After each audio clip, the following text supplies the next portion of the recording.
तो भाजपा वाले क्या कहते हैं, केजरीवाल सब कुछ free free free free free दे रहे हैं। तो मैंने कहा भाजपाइयों, सांसद को बिजली फ्री मिलती है कि नहीं मिलती है? विधायकों को फ्री बिजली मिलती है कि नहीं मिलती है? जोर से बोलिए। मंत्रियों को फ्री बिजली मिलती है कि नहीं मिलती है? योगी बाबा को फ्री बिजली मिलती है कि नहीं मिलती है? प्रधानमंत्री को फ्री बिजली मिलती है कि नहीं मिलती है? तो जब तुम्हारे पैसे से इन सारे बेईमानों को फ्री बिजली मिलती है तो तुमको फ्री बिजली मिलनी चाहिए कि नहीं मिलनी चाहिए? बताओ, मिलनी चाहिए कि नहीं मिलनी चाहिए? मिलनी चाहिए कि नहीं मिलनी चाहिए? अरे भाई, सरकार के पास जो पैसा है ये इनके बाप दादा का पैसा तो है नहीं। किसका पैसा है? किसका पैसा है? हाथ उठा के बताइए, किसका पैसा है? आपका पैसा। आप सरकार को टैक्स देते हो, साबुन खरीदते हो टैक्स देते हो, डीजल खरीदते हो टैक्स देते हो, पेट्रोल खरीदते हो टैक्स देते हो, सरसों का तेल खरीदते हो टैक्स देते हो, तेल खरीदते हो टैक्स देते हो, आटा खरीदते हो टैक्स देते हो, चावल खरीदते हो टैक्स देते हो, दूध खरीदते हो टैक्स देते हो, दही खरीदते हो टैक्स देते हो, सड़क पे चलते हो टैक्स देते हो, बिजली इस्तेमाल करते हो टैक्स देते हो। सारा टैक्स तो तुम्हारा है कि नहीं है? है कि नहीं है? तो एक बात बताओ, वोट देते हो तो विधायक बनाते हो, विधायक बनाते हो तो सरकार बनती है, जब सरकार बन जाती है तो सरकार कहती है खजाने में पैसा नहीं है, तो तुम सेल टैक्स देते हो, इनकम टैक्स देते हो, वाटर टैक्स देते हो, टेलीफोन का बिल देते हो, डीजल पेट्रोल पे टैक्स देते हो, सारे सामान पे टैक्स देते हो, यानी वोट भी देते हो, नोट भी देते हो और 75 साल से चोट भी खा रहे हो। ये व्यवस्था हमें बदलनी होगी। गलत तो नहीं कह रहा हूं? गलत तो नहीं कह रहा हूं? और आप अपने पैसे के बदले में क्या मांगते हैं? आप कहते हो भाई हम टैक्स आपको दे रहे हैं, हमारे बच्चे को अच्छा स्कूल बना के दे दो, अच्छा स्कूल बना के दे दो, अच्छा अस्पताल बना के दे दो, बिजली फ्री में दे दो, माताओं बहनों के लिए बस की यात्रा तो फ्री कर दो। तो भाजपा वाले मोदी जी कहते हैं, योगी जी कहते हैं हम रेवड़ी नहीं बांटेंगे। हमने कहा बार यही मानो, अडानी का संपत्ति हो गया 13 लाख करोड़ रुपया। कितना कितना हो गया? कितना हो गया? ये अंकित परिहार पढ़े लिखे हैं, इनको कहते 13 लाख करोड़ लिख दो, जीरो लगाते लगाते थक जाएंगे, नहीं लिख पाओगे कोई लोग। इतना रुपया दिया है अडानी को मोदी जी ने, 13 लाख करोड़ रुपए, बैंक से 2.5 लाख करोड़ का कर्जा दिया है। दुनिया का दूसरे नंबर का अमीर हो गया अडानी और भारत भुखमरी के मामले में 116 देशों की सूची में 101 नंबर पे पहुंच गया। ये है हिंदुस्तान की हकीकत। हम ये कहना चाहते हैं, सिर्फ अडानी को अमीर मत बनाओ, हिंदुस्तान के हर आदमी की सुख सुविधाओं का ध्यान रखें। आपको मालूम है मोदी जी ने अपने मित्रों का कितना कर्जा माफ किया है? कितना कर्जा माफ किया है? कितना कितना 10 लाख करोड़। 10 लाख रुपया नहीं, 10,000 करोड़ भी नहीं, 10 लाख करोड़ रुपया माफ किया अपने मित्रों का। 10 लाख करोड़। गरीब कहता है हमको पक्का मकान दे दो, सरकार कहती है पैसा नहीं है। गरीब कहता है हमारे बच्चों के लिए अस्पताल बना दो, सरकार कहती है पैसा नहीं है।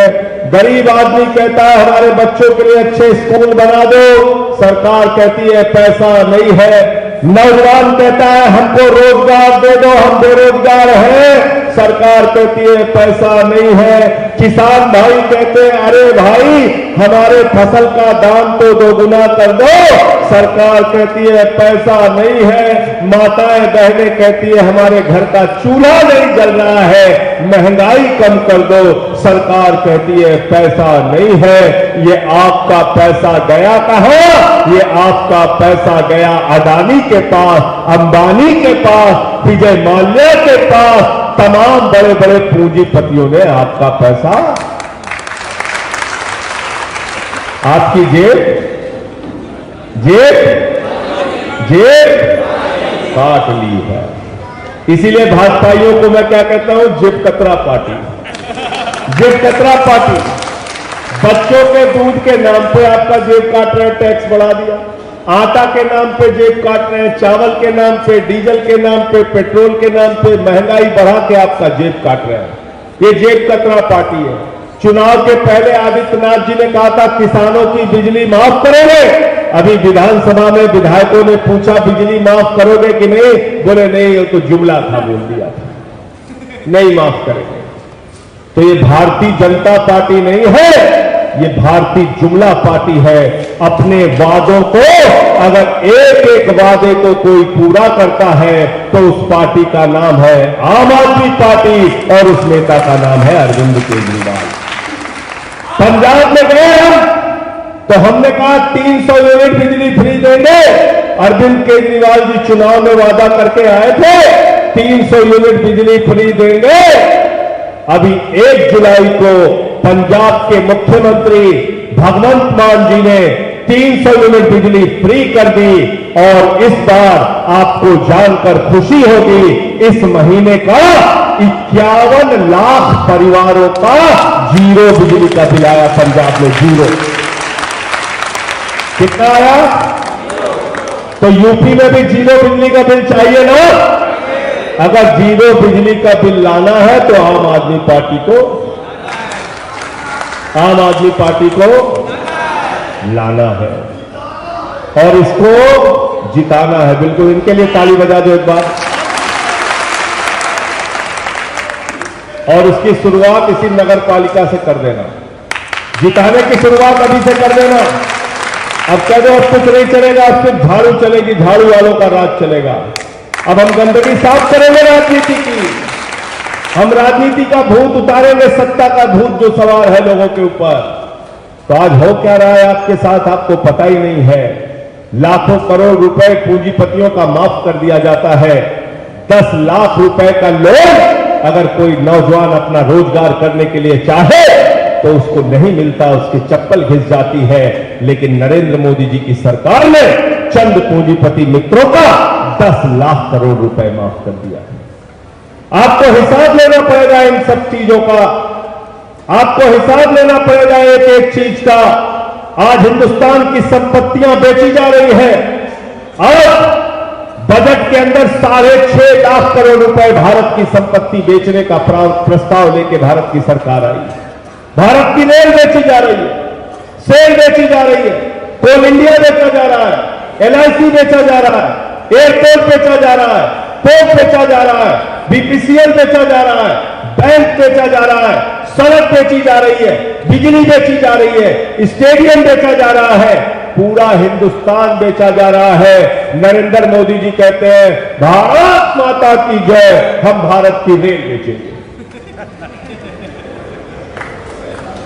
भारत माता की जय, हम भारत का कोल इंडिया बेचेंगे। भारत माता की जय, हम भारत की बैंक बेचेंगे। अरविंद केजरीवाल क्या कहते हैं? भारत माता की जय, हम अपने बच्चों को अच्छा स्कूल बनाएंगे। भारत माता की जय, हम अपने बुजुर्गों के लिए अच्छे अस्पताल बनाएंगे, बुजुर्गों को तीर्थ यात्रा कराएंगे। भारत माता की जय, हम माताओं बहनों के लिए बस की यात्रा फ्री कराएंगे। आम आदमी पार्टी भारत माता की जय लगाती है तो भारत के आम आदमी के लिए काम करती है। नरेंद्र मोदी जी भारत माता की जय लगाते हैं तो भारत की संपत्ति को बेचने का काम करते हैं। हमारे यहाँ बुंदेलखंड में कहा जाता है जो बाप दादा की संपत्ति बढ़ाता है उसको सपूत कहते हैं, जो बाप दादा की संपत्ति बेचता है उसको क्या कहते हैं? क्या कहते हैं?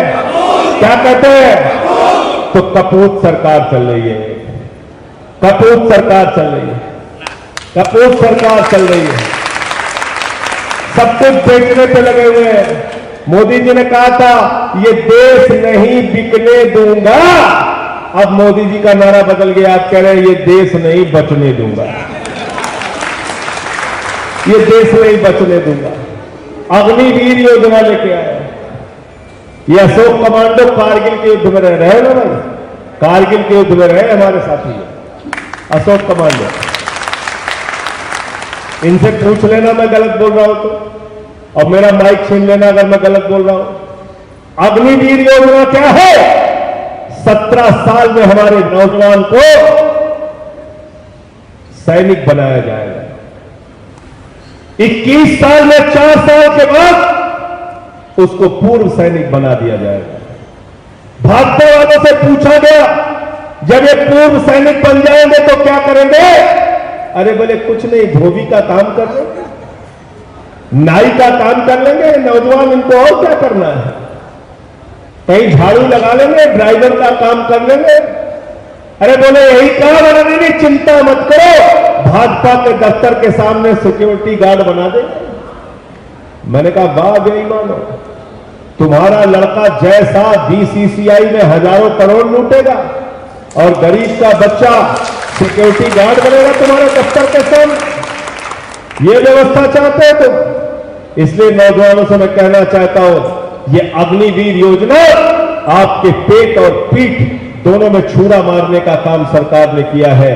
और इतना ही नहीं किया, 34,000 सैनिक भारत के हर साल कम होंगे। कितने कितने कितने? तो 20 साल में भारत की सेना आधी हो जाएगी। क्या हो जाएगी? आधी हो जाएगी। और आप सोचो कि जब भारत की सेना आधी हो जाएगी, पाकिस्तान की सीमा पर, चीन की सीमा पर, बांग्लादेश की सीमा पर जब भारत की सेना आधी हो जाएगी तो ये बेईमान उसका जवाब नहीं दे पाएंगे। इसलिए मैं कहता हूं, अग्निवीर योजना भारत माता की सुरक्षा के साथ भारतीय जनता पार्टी की गद्दारी है। इसका जवाब एक एक नौजवान को लेना होगा।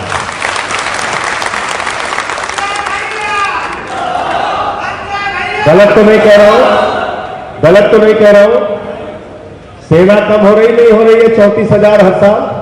20 साल में तो आधी हो जाएगी हमारी सेना, 20 साल में तो आधी हो जाएगी। आज भारतीय जनता पार्टी के लोगों ने एक ही फार्मूला सीख लिया, हिंदू मुसलमान, हिंदू मुसलमान, हिंदू मुसलमान। किसान कहता है काम करो, कहते हमें क्या करने की जरूरत है, हिंदू मुसलमान। नौजवान कहता भैया नौकरी तो कर, नौकरी वोकरी कुछ नहीं, हिंदू मुसलमान। व्यापारी कहता मक्खी मार रहे, व्यापार नहीं चला, लेकिन व्यापार क्या करोगे, हिंदू मुसलमान। अरविंद केजरीवाल एक भारत की राजनीति में पैदा हो गए जिन्होंने कहा हिंदू मुसलमान की दुकान बंद, अब स्कूल अस्पताल में बात करो।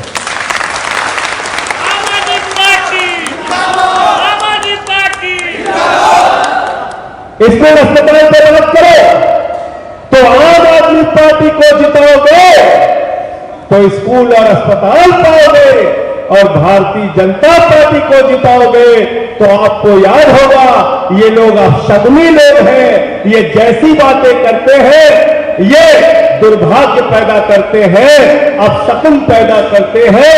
पूरे चुनाव में भाजपाइयों ने कहा कब्रिस्तान गांव में है तो शमशान होना चाहिए कि नहीं होना चाहिए?